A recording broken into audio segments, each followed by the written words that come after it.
The crystal champagne flute shattered against the marble floor of the Pierre Hotel, echoing like a gunshot. Lucas Thorne, a billionaire whose empire hung by a thread, buried his face in his hands. His Ivy League translator was stuttering. The Japanese delegation was standing up to leave, and a $10 billion merger was dissolving in real time. That was when a waitress, unnoticed until that moment, stepped over the broken glass. She didn't look at the mess. She looked Lucas dead in the eye. "I'll translate it for $600, she said, her voice steady against the chaos. Lucas laughed, a harsh, desperate sound. "You? A waitress?" She didn't blink. She turned to the furious delegation and spoke a single sentence in perfect, archaic Keigo Japanese. The billionaire didn't just stop laughing. He froze. Because she hadn't just saved the conversation. She had just revealed that his partners were planning to kill him. The air inside the private dining room of the Pierre, one of New York City's most historic and expensive hotels, was thick enough to choke on. Outside, the December wind howled through Fifth Avenue, but inside, under the warm glow of Austrian crystal chandeliers, a different kind of storm was brewing. Lucas Thorne sat at the head of the mahogany table. At 32, he was the youngest CEO in the history of Thorne Dynamics, a logistics empire he had inherited and then aggressively expanded. He was known for his steel nerves and predatory instincts, but tonight he looked like a man watching his execution. His tie was loosened slightly, a rare sign of distress, and his knuckles were white as he gripped the armrests of his chair. Opposite him sat Mr. Kenji Sato, the patriarch of Sato Heavy Industries, accompanied by 4 stone-faced advisors. They were the key to Lucas's survival. Thorne Dynamics was leveraged to the hilt. Without this merger, Lucas's creditors would dismantle his company piece by piece before the new year. "Tell him," Lucas snapped, looking at the young man sitting to his right. "Tell him that we agree to the shipping lane restrictions, but we need the capital injection within 48 hours. It's non-negotiable." The young man, Marcus, was sweating profusely. He was supposed to be the best translator money could buy, a linguistic prodigy from Yale with a retainer that cost more than most people's houses. But Marcus was crumbling. "Ah, Mr. Sato," Marcus stammered, switching to Japanese. His accent was technically correct, but his tone was shaking. He spoke for a moment, stumbling over the technical phrasing of capital injection and shipping lane jurisdiction. Mr. Sato listened, his face an impenetrable mask. When Marcus finished, Sato exchanged a dark look with his lead advisor. He said something sharp, low, and guttural. Marcus paled. He looked back at Lucas, terror in his eyes. "What?" Lucas demanded. "What did he say?" "He says he is insulted, sir," Marcus whispered, his voice cracking. "He says you treat honor like a transaction. He says the deal is off." "Off!" Lucas stood up, his chair scraping violently against the floor. "Fix it. Tell him it's a misunderstanding." "I don't know how, sir. He's using a dialect I'm not familiar with. It's pre-war legal terminology. It's extremely specific." "You're fired," Lucas snarled, the desperation bleeding into his voice. "Get out." Marcus scrambled to gather his papers, fleeing the room as if the devil himself were at his heels. Silence descended, a heavy, suffocating silence. Mr. Sato stood up, buttoning his suit jacket. The rejection was clear. The deal was dead. Lucas Thorne was ruined. In the corner of the room, standing by the service station, Amelia Vance tightened her grip on the silver water pitcher. She was invisible to them, just a waitress in a black vest and white shirt, hair pulled back in a severe bun, tasked with refilling glasses and clearing plates. Amelia kept her head down. She needed this job. She needed the tips. She had rent due in 3 days for a shoebox apartment in Queens, and more importantly, she had medical bills for her mother that were piling up like snowdrifts against a door. The last thing she needed was to get involved in the affairs of billionaires. "Don't say anything," she told herself. "Just pour the water. Walk away." Mr. Sato began to walk toward the door. Lucas looked defeated, his arrogant shoulders finally slumped. It was the look of a man watching his father's legacy burn to ash. Amelia felt a twinge in her chest. Not pity, exactly. She had little patience for the rich, but a recognition of pain. She knew what it felt like to lose everything when you had done nothing wrong. Mr. Sato paused near the door, muttering something to his advisor in that same low, complex Japanese dialect Marcus had failed to understand. "The fool doesn't realize the indemnity clause in paragraph 4 transfers his patent rights to us upon signing. It's a pity we couldn't trick him into it, but his rudeness saved him from his own stupidity." Amelia froze. The pitcher in her hand hovered over a glass. They weren't just leaving, they were gloating about a trap they had set. A trap Lucas had been seconds away from walking into before the translation failed. If she stayed silent, Lucas Thorne would lose his company, but he would keep his patents, the only assets he had left. If she spoke, she risked her job, her anonymity, and the carefully constructed life she had built to stay hidden from her own past. "Let him fall," a voice in her head whispered. "It's not your war." Then Lucas slammed his fist onto the table, a sound of pure impotence. "Does anyone in this entire city speak Japanese?" he shouted to the empty room, not expecting an answer. Amelia looked at the check sitting on the side table, the bill for the dinner. Her eyes moved to Lucas, then to the smug back of Mr. Sato. She took a breath that tasted like ozone and bad decisions. "I'll translate it for $600, she said. The room went still. Lucas Thorne turned slowly, his eyes narrowing as they landed on her. He looked at the water pitcher in her hand, then at her uniform. "Excuse me?" Lucas asked, his voice dripping with incredulity. $600, Amelia repeated, her voice calm, though her heart was hammering against her ribs like a trapped bird. "Cash. Right now. And I'll fix this." Lucas let out a short, incredulous laugh. It wasn't a happy sound. It was the sound of a man snapping. "You? A waitress?" My Yale translator just fled the room crying.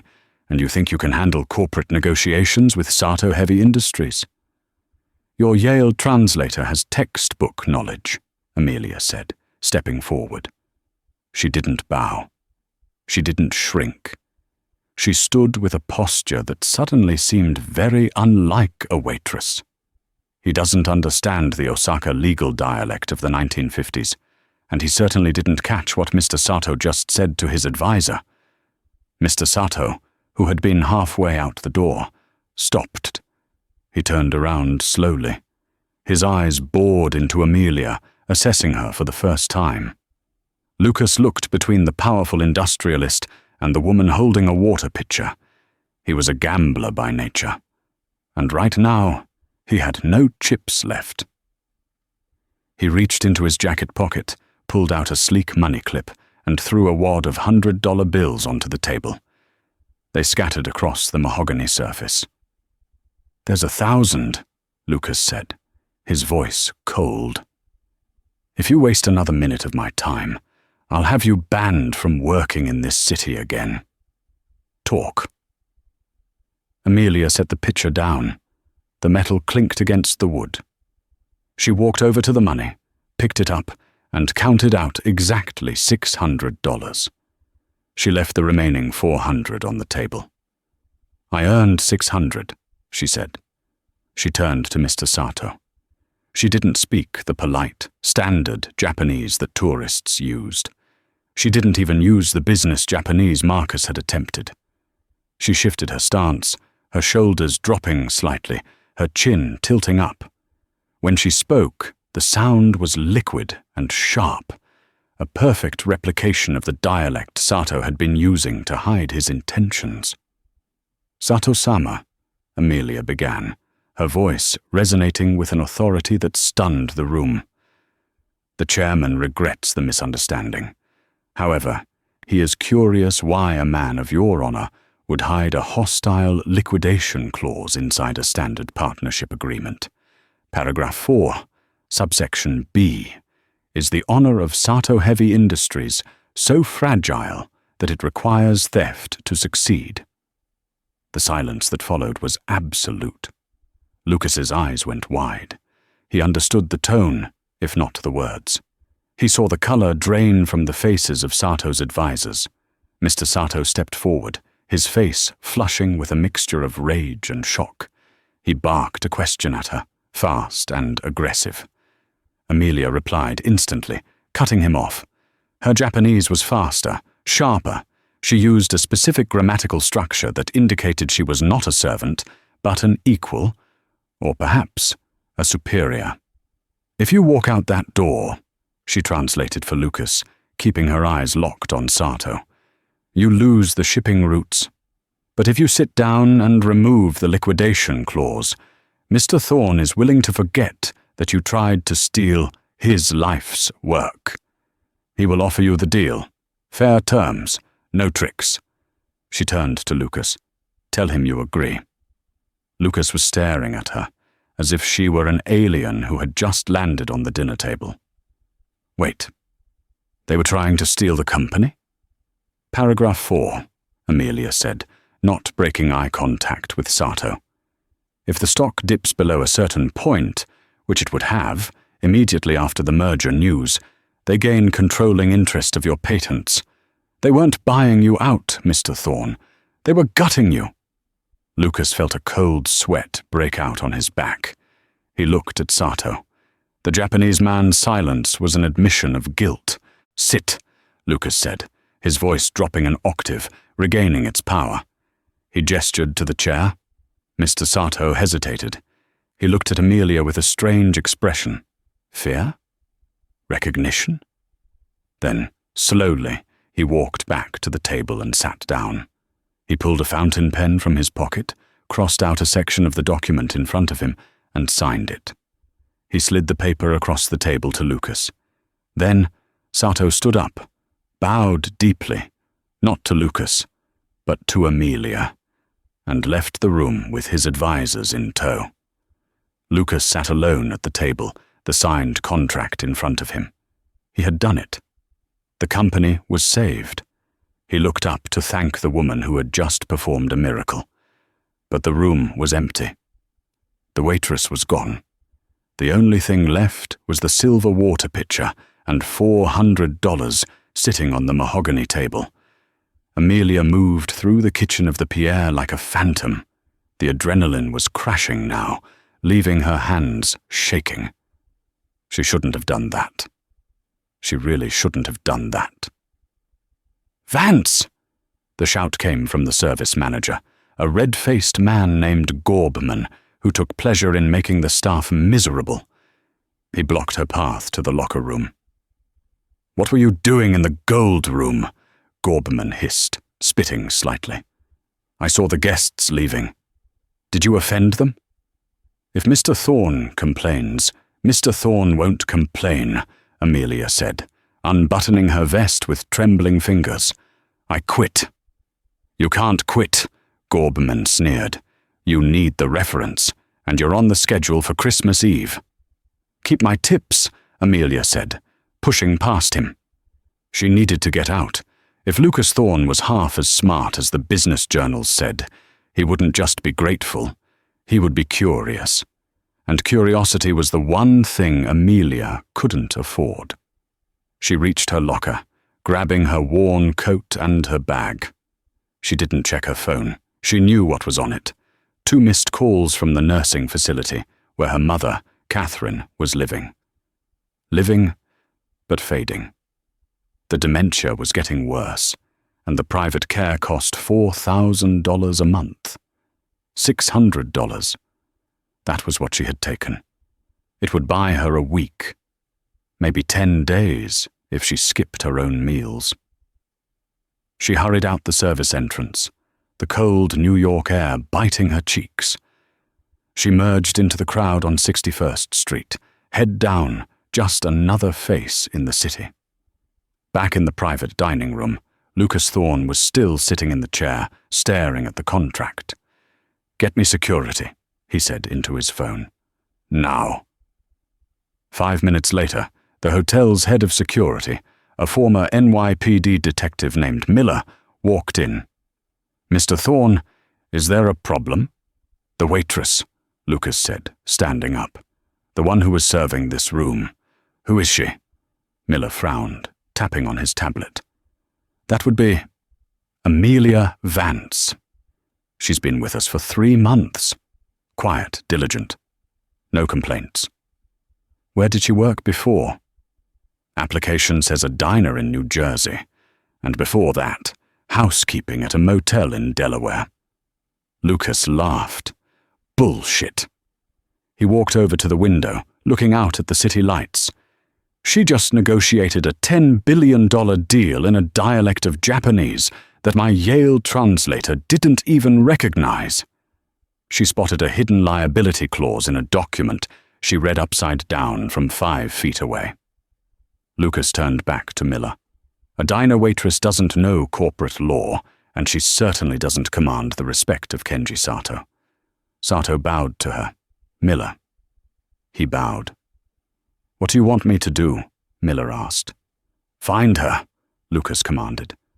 "I don't care if she quit. I don't care where she goes. Find out who Amelia Vance really is.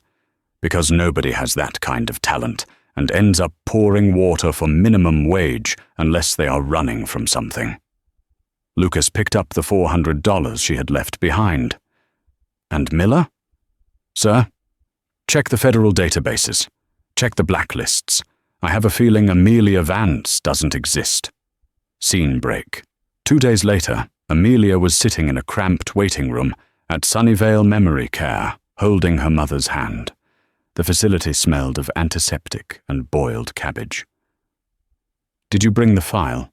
her mother asked, her eyes clear for a fleeting moment. "The auditors are coming, Amy. We have to show them the numbers." Amelia's heart broke a little more. In her prime, Catherine had been a math teacher. Now she thought she was an accountant in a firm that didn't exist. "I brought it, Mum," Amelia lied softly. "Everything is balanced. You did a good job." Her mother smiled, then her eyes drifted to the window, the clarity gone. "It's snowing in Paris," she whispered. It wasn't snowing, and they weren't in Paris. They were in Queens, and Amelia was currently unemployed. Her phone buzzed. An unknown number. Amelia ignored it. It buzzed again immediately. She picked it up, annoyance flaring. "Hello?" "Miss Vance," a deep, smooth voice said. It wasn't a question. "Or should I call you by your real name?" "Ms. Sterling." Amelia went rigid. The blood drained from her face so fast she felt dizzy. She stood up, dropping her mother's hand. "Who is this?" "I think you know who this is," Lucas Thorne said. "I'm sitting in a black SUV outside your mother's care facility. The heating in your building is terrible, by the way. Come outside, Amelia. We need to talk." "I have nothing to say to you," she hissed, backing away from the window. "Really?" Lucas paused. "Because I have your file from the SEC. 5 years ago, Amelia Sterling was the youngest vice president of forensic accounting at Vantage Gold. You were the rising star of Wall Street, until you were accused of embezzling $12 million and vanishing into thin air." Amelia gripped the phone so hard the plastic creaked. "I didn't take that money." "I believe you," Lucas said. And for the first time, his voice wasn't arrogant. It was serious. "Because I know who actually took it. And I know he's the same man trying to destroy my company next week in Tokyo." Amelia stopped breathing. "Come downstairs, Amelia," Lucas said. I don't want to turn you in. I want to hire you, and I want to help you take down Preston Cole." The interior of the black Cadillac Escalade was a sanctuary of silence and leather, a stark contrast to the biting wind of Queens outside. Amelia sat on the edge of the seat, her back rigid, refusing to lean into the comfort. Lucas Thorne sat opposite her, his long legs crossed, a tablet glowing in his hands. He didn't look like a savior. He looked like a predator who had found a particularly interesting prey. "Preston Cole," Lucas said, the name rolling off his tongue like a curse. "The man who runs Apex Meridian. The man who accused you of diverting $12 million into a shell account in the Caymans 5 years ago." "I didn't divert it," Amelia said, her voice brittle. "I found it. I was doing a routine internal audit of the Asian markets. I found a discrepancy in the currency exchange rates Apex was using. Someone was skimming off the top of every transaction, fractions of a cent that added up to millions. When I took the file to Preston, the next morning, the security team was at my desk, and the money was in an account under my name." Lucas nodded slowly. "Standard operating procedure for Cole. Find a scapegoat, burn them, and walk away with the profit. But here is what you don't know, Amelia. Cole didn't just steal $12 million. That was practice." Lucas tapped the tablet and slid it across the console toward her. Amelia looked down. It was a dossier on Thorne Dynamics, Lucas's company. The graphs were bleeding red. "Cole is shorting my company," Lucas explained, his eyes hard. "He's betting against us. But he's not just gambling. He's rigging the game. That stunt with Sato at the Pierre. Cole paid Sato's advisors to insert that liquidation clause. If I had signed it, the news would have leaked, my stock would have tanked, and Cole would have made $1 billion overnight while I went bankrupt."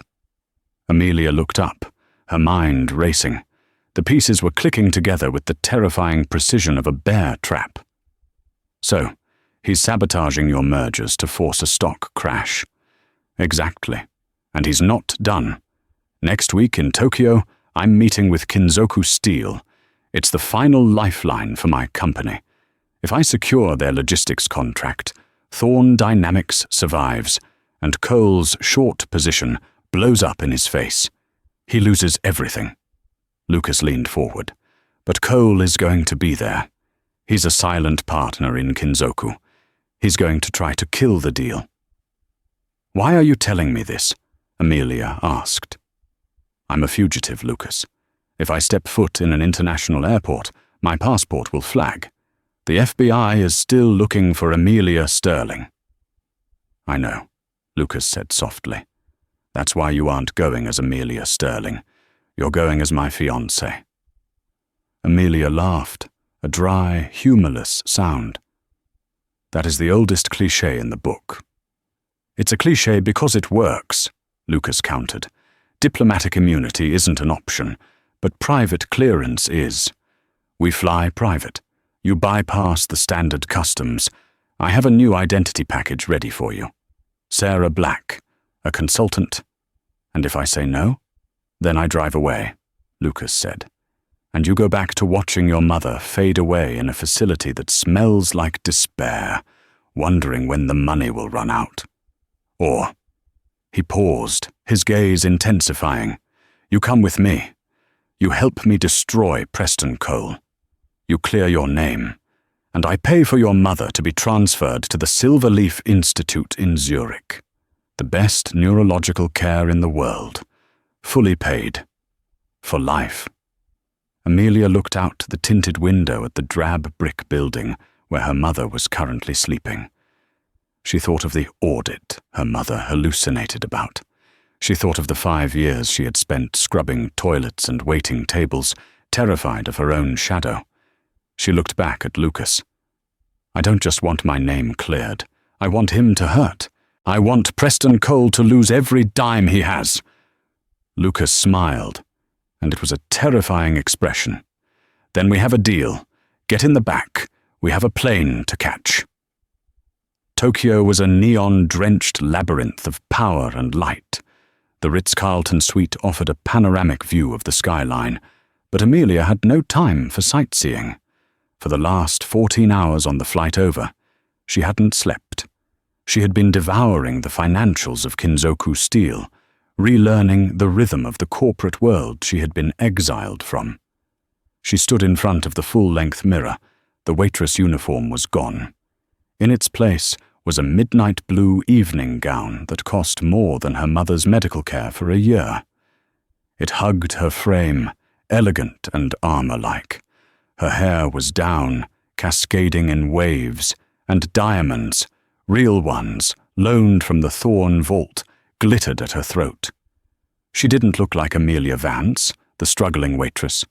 She looked like Amelia Sterling, the predator. "Ready?" Lucas appeared in the doorway, adjusting his cufflinks. He stopped when he saw her. For a split second, his professional mask slipped, revealing genuine admiration. "You look formidable." "I feel like an imposter," Amelia admitted, smoothing the silk of her dress. "Good. Use that fear. Keeps you sharp." Lucas walked over and handed her a small earpiece. "Miller is on the comms. He's monitoring the room. Remember, Cole will be there. He thinks you're gone. He thinks you're in prison or dead. The shock is our first weapon." They took the elevator down to the grand ballroom. The Kinzoku Gala was the event of the season. Captains of industry from 3 continents were mingling, holding flutes of sake and champagne. As they walked in, heads turned. Lucas Thorne commanded attention, but tonight the whispers were about the woman on his arm. "Who is she?" "Is that the heiress from Monaco?" "I've never seen her before." Amelia kept her head high, her expression cool and detached. She scanned the room, her accountant's brain processing the jewelry and suits like data points. Then she saw him. Preston Cole was standing near the ice sculpture, holding court with 3 Japanese bankers. He looked exactly the same as he had 5 years ago, tanned, silver-haired, impeccably dressed in a bespoke tuxedo. He threw his head back and laughed at something one of the bankers said, a laugh that made Amelia's blood turn to ice. "Steady," Lucas whispered, feeling her arm tense. "He's just a man. A man who owes you $12 million, plus interest." Lucas guided her through the crowd, heading straight for the lion. "Mr. Cole," Lucas said smoothly, approaching the group. "I didn't realize you were in town." Preston turned, his smile polite and plastic. "Lucas, a pleasure. I heard you had some trouble in New York with Sato. Unfortunate." "Just a translation error," Lucas said breezily. "We sorted it out. I'd like you to meet my associate, Ms. Black." Preston's eyes slid to Amelia. He smiled, ready to dismiss her as just another piece of arm candy. Then he froze. The smile didn't just fade, it shattered. His eyes widened, his pupils contracting. He looked at her cheekbones, her eyes, the tilt of her chin. He saw the ghost of the girl he had destroyed. "Ms. Black," Preston stammered. The glass in his hand shook slightly. "Charmed, Mr. Cole," Amelia said. Her voice was different, lower, huskier than the girl he remembered. She extended a hand. Preston stared at the hand. He couldn't refuse it without causing a scene. He took it. His palm was clammy. "You remind me of someone," Preston whispered, his voice tight. "Someone I used to know." "I get that a lot," Amelia said, not letting go of his hand. She squeezed it, hard. "I have one of those faces, forgettable until it isn't." She released him. Preston looked like he had seen a spectre. He excused himself abruptly, muttering about a phone call, and retreated toward the VIP lounge. "He's rattled," Lucas murmured. "He knows, or he suspects." "He's going to run a background check," Amelia said, watching Preston retreat. "He has contacts at the FBI. If he runs my biometrics or facial recognition, the Sarah Black cover won't hold. We have 2 hours, Lucas said, checking his watch. The meeting with the Kinzoku chairman is at midnight in the penthouse. We need to get Cole's leverage before then. How? Cole carries a digital ledger, Amelia said, her mind working fast. He always did. An encrypted drive where he keeps the real numbers, not the ones he shows the IRS. He's paranoid. He never puts it on the cloud. It's on him. Physically. She looked at the direction Preston had gone. I need to get close to him, Amelia said. Alone. Too dangerous, Lucas snapped. It's the only way. He's going to the VIP lounge. I'm going to follow him. Amelia, trust me, Lucas. I'm not the waitress anymore. The VIP lounge of the Tokyo Ritz-Carlton, known simply as the Blue Velvet Room, was a sanctuary of shadows and silence. It was separated from the chaotic exuberance of the ballroom by heavy, soundproofed oak doors and a security detail that had, conveniently, stepped away for a smoke break, likely paid for by the man sitting inside.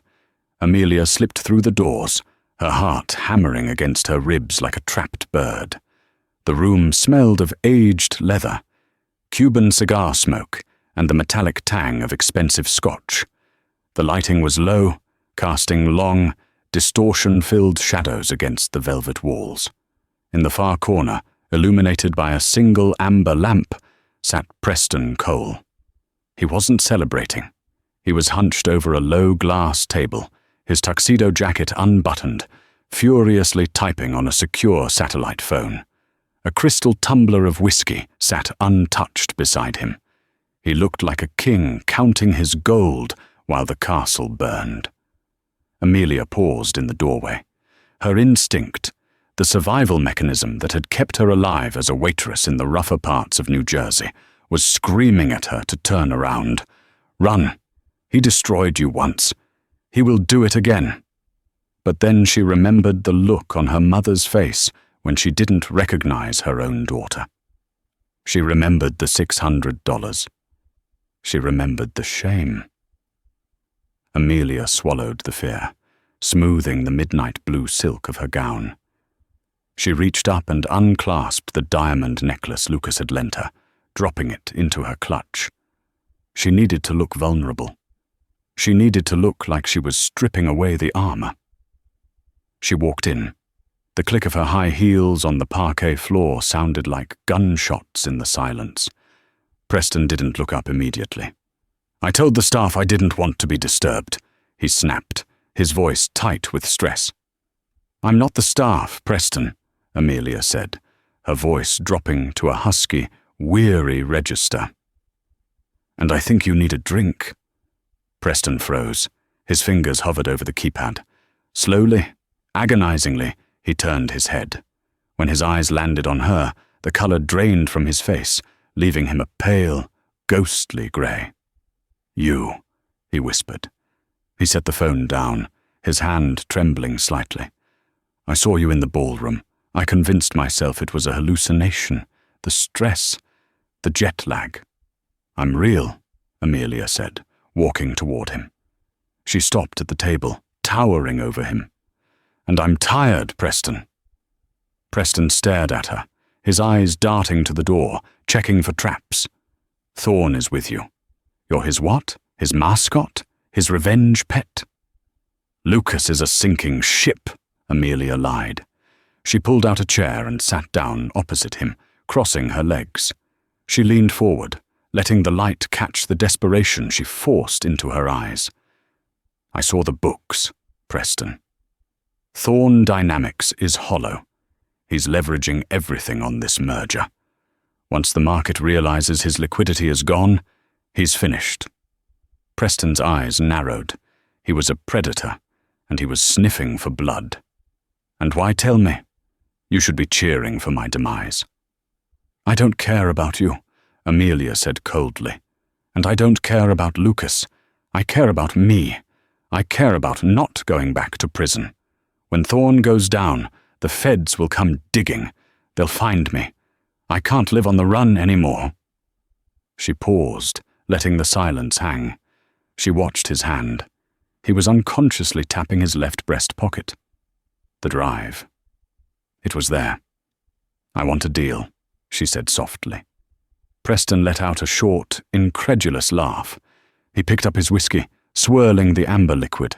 "A deal? You have nothing to trade, Amy. You're a ghost." "I have Lucas's personal banking codes," Amelia said, dropping the lie like a bomb. "I have the access keys to his offshore accounts in the Cayman Islands. You're shorting his stock, right? Imagine if you could drain his liquidity before the market opens tomorrow. You wouldn't just win, Preston. You would annihilate him." Preston stopped swirling the glass. Greed, naked and ugly, flickered in his eyes. He leaned in. "You have the codes?" "Memorized," Amelia said, tapping her temple. "I'm an accountant, remember. Numbers are the only thing I never forget." "And the price?" $5 million. Wired to a numbered account in Zurich. And a new identity. A real one. Passport, birth certificate, the works. I want to disappear to a beach where nobody knows the name Amelia Sterling." Preston studied her face for a long, agonizing minute. He was looking for the tick, the tell, the lie. Amelia held his gaze, channeling every ounce of hatred she felt, and converting it into a mask of cold, mercenary calculation. Finally, Preston smiled. It was a wolfish, terrifying grin. "You really haven't changed," he said softly. "Always the pragmatist, always looking at the bottom line." "Do we have a deal?" Amelia asked, sliding her hand across the table. Preston looked at her hand. Then he looked at the door. Then, with a sigh that sounded almost regretful, he reached into his waistband. He didn't pull out a checkbook. He pulled out a matte black pistol with a silencer screwed onto the barrel. Amelia's breath hitched. The air left her lungs. "You were always a terrible liar, Amelia," Preston whispered, aiming the gun under the table, directly at her stomach. "You hate me too much. I can see it in your neck. Your pulse is visible from here." Amelia froze. Her bluff had failed. "Stand up," Preston commanded, the charm vanishing instantly. Slowly. "Preston, don't do this," Amelia said, her voice trembling for real now. "There are cameras. There are people outside." "The cameras in this room are on a loop. I paid for that," Preston sneered. "And the music outside is loud enough to drown out a silenced shot. Now stand up. We're leaving." Amelia stood, her legs feeling like lead. Preston stood with her, moving around the table to stand behind her. He jammed the barrel of the gun into the small of her back, right against the spine. The pain was sharp and real. "Walk," he hissed in her ear. "To the service exit. My security team is waiting in the alley. You're going to take a nice, long boat ride into the Pacific." "You won't get away with this," Amelia whispered, tears stinging her eyes as he forced her toward a side door marked "Staff Only." "I got away with it 5 years ago," Preston gloated, pushing her into the narrow concrete hallway behind the lounge. The air here was cold and smelled of garbage. "I took your life, your reputation, your money, and nobody cared. Why? Because I'm rich, and you're nobody." They walked down the corridor. The music from the ballroom faded, replaced by the hum of industrial ventilation. Every step took her further away from Lucas, further away from safety. Think, Amy. Think. She remembered the self-defense crash course Miller had given her on the private jet.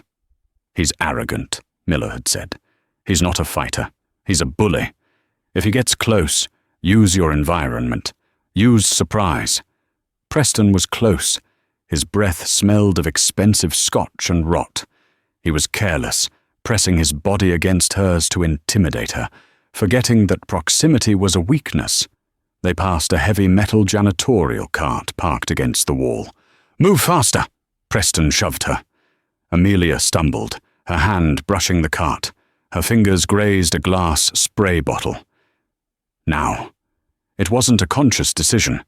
It was a reflex born of pure desperation. Amelia screamed, a sudden piercing shriek that echoed in the concrete hall. At the same moment, she slammed her right foot down with every ounce of strength she possessed. The stiletto heel of her shoe, 4 inches of reinforced steel, drove straight down into the instep of Preston's foot. The bone crunched. Preston howled, a guttural sound of shock and agony. His grip loosened. The gun wavered. Amelia didn't run away. She spun around, her dress swirling like a tornado. She grabbed his wrist, the one holding the gun, with both hands. She didn't try to overpower him. She used his own momentum. She twisted his wrist outward, violently, forcing the joint against its natural rotation. Snap! Preston screamed again, dropping the gun. It clattered across the concrete floor, sliding under the janitorial cart. But Preston wasn't finished. Blind with pain and rage, he lunged at her. He was 50 pounds heavier, fueled by adrenaline. He slammed into her, pinning her against the rough concrete wall. His hands went for her throat, his thumbs digging into her windpipe. "I'll kill you!" he spat, blood flying from his lip where he had bitten it. "I'll kill you right here!" Black spots danced in Amelia's vision. She clawed at his face, her nails raking down his cheek, but his grip was iron. Then, thundering footsteps echoed down the hall. "Let her go!" It was Lucas. Preston looked back, distracted for a fraction of a second. That was all Amelia needed. She didn't try to breathe. She reached down. Her hand dove into the left breast pocket of Preston's tuxedo, the pocket he had been protecting all night. Her fingers closed around the cold, rectangular metal of the USB drive. "Get off her!" Miller roared, appearing behind Lucas like a battering ram. Miller didn't hesitate. He launched himself into the air, a flying tackle that hit Preston Cole with the force of a freight train. The impact tore Preston away from Amelia. The 2 men crashed into the janitorial cart, sending bottles and mops flying. Preston hit the floor hard. The wind knocked out of him. Before he could scramble up, Miller had his knee on Preston's spine and unparalleled pressure on his neck. "Stay down!" Miller shouted, twisting Preston's arm behind his back until the shoulder popped. Amelia slid down the wall, gasping for air, clutching her throat. Lucas was there in an instant, dropping to his knees beside her. "Amy," he breathed, his hands hovering over her, afraid to touch her bruised neck. "Are you okay? Did he shoot?" Amelia couldn't speak. She just nodded, coughing. She opened her clenched fist. Resting in her palm, glinting under the harsh fluorescent service lights, was the USB drive. Lucas stared at it. "You got it!" Miller hauled Preston to his feet. The billionaire was bleeding from his nose and limping heavily, his tuxedo ripped. "It doesn't matter!" Preston screamed, spitting blood on the floor. He looked at the drive in Amelia's hand with a manic, terrified glint in his eyes. "You think you won? That drive is encrypted with a rolling biometric key. It's military grade, you idiots!" Lucas took the drive from Amelia, inspecting it. His face fell. "He's right. There's a sensor on the back. It reads his pulse. If it's separated from him for more than 10 minutes without an authorization code, it wipes itself. It's a dead man's switch." 10 minutes! Preston laughed, a jagged, hysterical sound. "Give it back to me, Thorne, or the evidence dissolves into nothing. And once it's gone, I'll sue you for assault. I'll sue you for kidnapping. I'll own your company by morning." Amelia pulled herself up, using Lucas's arm for support. She swallowed hard, her throat burning. She looked at the drive in Lucas's hand, then at Preston's smug, bloody face. Her mind flashed back to the diner. Late nights reading tech journals, the specific patterns of Japanese corporate espionage she had studied during her downtime. She stepped forward, her breathing steadying. "We don't need to open the files, Lucas," she said, her voice raspy but clear. Lucas looked at her, confused. What? The proof of the embezzlement is inside. No, Amelia said, staring at the metallic casing of the drive. The embezzlement is old news. That's just money. This... She took the drive back, holding it up to the light. There were tiny, almost invisible kanji characters etched into the gold contacts of the USB port. This isn't a storage device, Amelia said, her eyes widening as the realization hit her fully. This is hardware. Look at the etching. Lucas squinted. It's Japanese. It says prototype, property of Kinzoku R&D division, Amelia translated, her voice gaining power. Preston didn't buy this drive. He didn't order it from Amazon. He stole it from the very company he's trying to merge with. This drive is the stolen technology. She turned to Preston. The laughter had died in his throat. He looked like he was about to vomit. We don't need to show the police the files, Amelia said, a cold smile touching her lips. We just need to show Chairman Tanaka that his silent partner is walking around with a stolen, multi-million-dollar prototype in his pocket. That breaks the omerta, Preston whispered, horror dawning on him. The Yakuza. The board. They'll kill me. Then I guess we better get upstairs, Amelia said, smoothing her dress. The chairman hates waiting. The elevator ride to the penthouse of the Kinzoku Steel Tower was a silent, vertical ascent into the stratosphere. The digital floor counter ticked upward, 40, 50, 60, blurring past the numbers. Inside the mirrored cab, the air was thick with the scent of ozone and impending violence. Amelia stood near the doors, her chest heaving slightly beneath the silk of her evening gown. In her hand, the small, scratched USB drive felt heavier than a gold bar. It contained the proof of treason, but holding it wasn't enough. She had to sell it.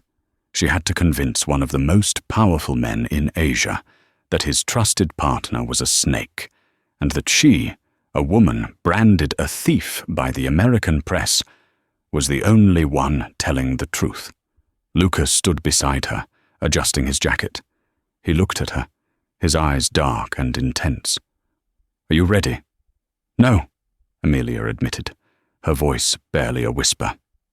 But I'm not stopping. The doors slid open with a soft chime. They didn't step into a hallway. They stepped directly into the sanctuary of the Kinzoku boardroom. It was a cavernous space of glass and brushed steel, suspended above the glowing grid of Tokyo. A long table, made of a single slab of ancient black wood, dominated the room. At the far end sat Chairman Tanaka, a man whose silence was rumored to be more terrifying than his shout. He was flanked by 6 legal advisors and 2 senior executives, all of them staring at the interruption. Miller, the head of security, moved first. He didn't walk, he marched, dragging a disheveled and handcuffed Preston Cole behind him. "Get off me!" Preston snarled, struggling against the cuffs. "This is kidnapping. I'll have you all buried." The room erupted. Security guards stationed in the corners reached for their earpieces, their hands hovering near their holsters. The legal advisors leaped to their feet, shouting in Japanese. "Silence!" The word cracked through the room like a whip. It came from Chairman Tanaka. He hadn't stood up. He hadn't even blinked. He simply raised one hand, and the chaos froze instantly. Tanaka's gaze drifted from the struggling Preston Cole to Lucas Thorne, and finally settled on Amelia. "Mr. Thorne," Tanaka said, his English precise and cold, "you are 30 minutes late, and you have brought a prisoner into my boardroom. This is an act of war, not negotiation." "It's an act of salvation, Chairman," Lucas replied, stepping forward. "We aren't here to negotiate the merger. We're here to save you from a parasite." Preston, catching his breath, saw his opening. "They're insane, Tanaka. Thorne is desperate. He's trying to sabotage our partnership because he knows his company is worthless. And this woman—" Preston jerked his head toward Amelia, his eyes wide with manic desperation. "Do you know who she is? That is Amelia Sterling, the embezzler. She's a fugitive wanted by the FBI." A ripple of shock went through the advisors. Whispers of sterling and fraud hissed through the air. The accusation hit its mark. Tanaka's eyes narrowed. Amelia felt the floor sway beneath her. The weight of 5 years of shame crashed down. The waitress, the thief, the liar, that was what the world saw. No, she thought. Not tonight. She stepped past Lucas. She didn't look at Preston. She looked directly at Tanaka. "Chairman Tanaka," Amelia began, her voice resonating with the formal, high court Japanese she had wielded at the Pierre. "A thief steals in the dark. I have come into your house, under the bright lights, to return what was stolen from you." The perfect diction stunned the room. Tanaka leaned forward slightly, intrigued. Amelia walked to the black table. She placed the USB drive in the center. The small red light on the device blinked rhythmically, like a heartbeat. "This device," she continued, pointing a trembling finger at it, "was in Mr. Cole's pocket. It contains the complete schematics for your magnetic rail prototype. The Type 7 system you haven't even patented yet." Tanaka's face hardened. He looked at the drive, then at Preston. "Is this true?" "It's a plant!" Preston screamed, sweat dripping down his forehead. "She put it on me. It's a generic drive. She's lying to cover her own crimes." "It is not generic," Amelia said, her voice gaining strength. "Look at the casing, Chairman. Look at the serial engraving on the port. Kinzoku RD only. That drive isn't sold in stores. It never leaves your research lab. The only way Mr. Cole could have it is if he stole it." Tanaka picked up the drive. He inspected the microscopic etching. His expression didn't change, but the temperature in the room seemed to drop 10 degrees.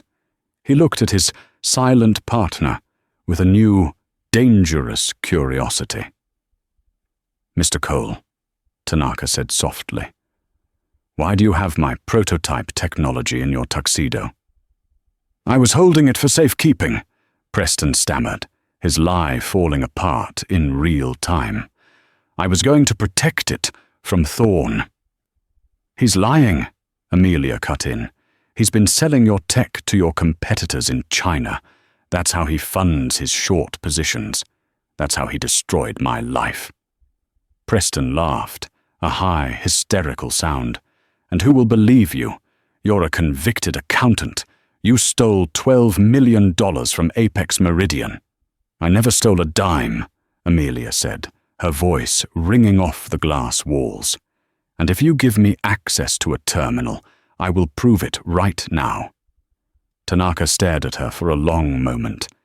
It was a gamble. If she failed, she would be arrested on the spot. Finally, the chairman nodded to his lead advisor, who slid a sleek, silver laptop across the table toward her. "You have 5 minutes, Ms. Sterling," Tanaka said. "If you are wasting my time, the police are already in the lobby." Amelia sat down. The keys felt cool under her fingertips. She took a deep breath, blocking out the sound of Preston's frantic protests and Miller's heavy breathing. She was back in her element. The numbers didn't lie. People lied. Numbers just waited to be found. She didn't try to hack the encrypted drive. She knew that was impossible in the time frame. Instead, she mirrored the drive's unique power signature and cross-referenced it with the public blockchain ledger of Apex Meridian, the company Preston ran. Her fingers flew. Tap, tap, enter. "Connect the shell companies," she whispered to herself. "Follow the scents." A complex web of transactions appeared on the large screen behind Tanaka, projected from the laptop. It looked like a constellation of red lines. "What is this?" Tanaka asked, standing up. "This," Amelia said, standing up and pointing to the screen, "is the money trail. 5 years ago, $12 million disappeared from Apex. I was blamed. But look at the timestamp of the transfer." She hit a key. A date and time zoomed into focus. "The money left the account at 4:02 a.m., Amelia explained.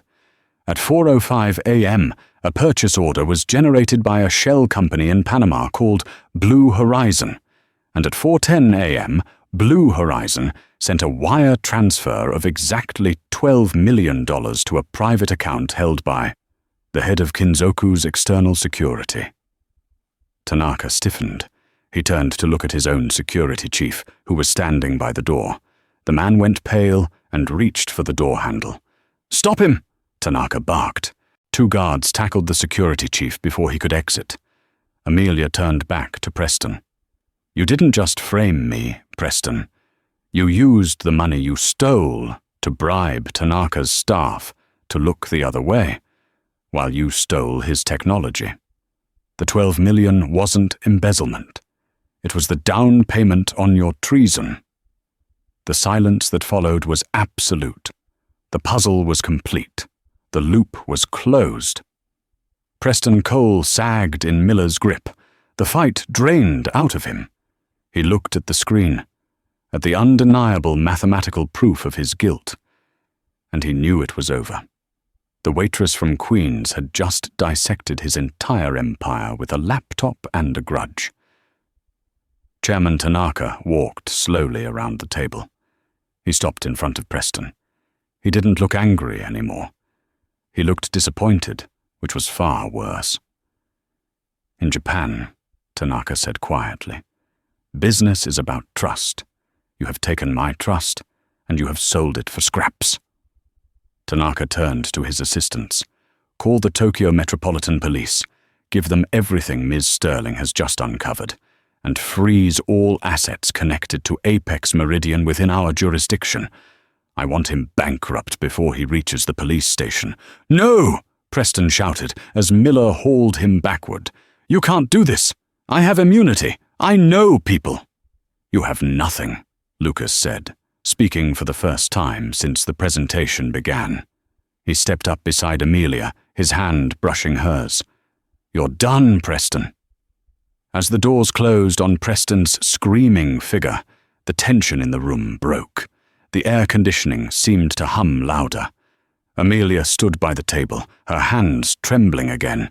The adrenaline was crashing. She looked at the laptop screen. The red lines that had defined her nightmare were now just data. Old data. Chairman Tanaka turned to her. He bowed. It wasn't a shallow bow of greeting. It was a deep, sustained bow of respect. "Ms. Sterling," Tanaka said, straightening up, "I owe you an apology, and a debt of honor. You have saved my company from a grave error." "You don't owe me anything," Amelia said, her voice soft but steady. "Just tell the truth. To the press. To the SEC. I just want my name back." "You shall have it," Tanaka promised. "My legal team will draft a statement of exoneration immediately. By tomorrow morning, the world will know that Amelia Sterling is innocent." Amelia felt tears prick her eyes. She blinked them back, looking up at Lucas. He was smiling at her, a genuine, proud smile that reached his eyes. "We did it," he whispered. "We did it," she replied. Amelia looked out the floor-to-ceiling windows.